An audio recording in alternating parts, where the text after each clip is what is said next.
ఇదిగోండి రాత్రి నానబెట్టిన గుగ్గిలు అనమాట. గుగ్గిలు వేయటానికి ఇవన్నీ రాత్రి నానబెట్టాను. చూసేయండి, చూసారా?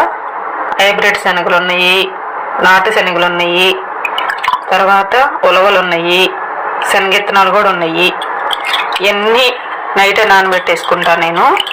మార్నింగ్ లేవగానే ఇట్లా 3 గుప్పిళ్ళు తీసి ఉడకబెట్టేసి బాక్స్కి పెట్టేస్తారనమాట. రోజుకి 2 సార్లు తింటాడు మా బాబు. ఇవి హెల్త్కి మంచిది, చాలా మంచిది. పిల్లలు ఇవి తింటే చాలా మంచిది. పెట్టేసేయండి, స్నాక్స్ కింద పెట్టేసేయండి. మీరైనా తినొచ్చు, పెద్దోళ్ళు. చాలా హెల్త్కి చాలా మంచిది అనమాట. ఉలవలు అన్నీ కలుస్తున్నాయి కాబట్టి మంచిది. ఓకేనా? ఇదిగోండి కోడిగుడ్డు టమాటా కూర.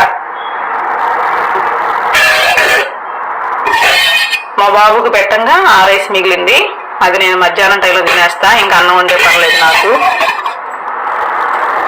ఇదిగోండి బాటిల్స్ చూసారా ఎన్ని ఉన్నాయో. ఇవన్నీ నేను ఇప్పుడు కడగాలి, గిన్నెలు వేసేయాలి. చాలా పని ఉంది నాకు ఇంకా. మీరు రోజుకి ఎన్నిసార్లు గిన్నెలు తోముతారు? నేనైతే 2 సార్లు తోముతాను. కామెంట్ బాక్స్లో కామెంట్ చేయండి. ఓకేనా? ఉంటాను.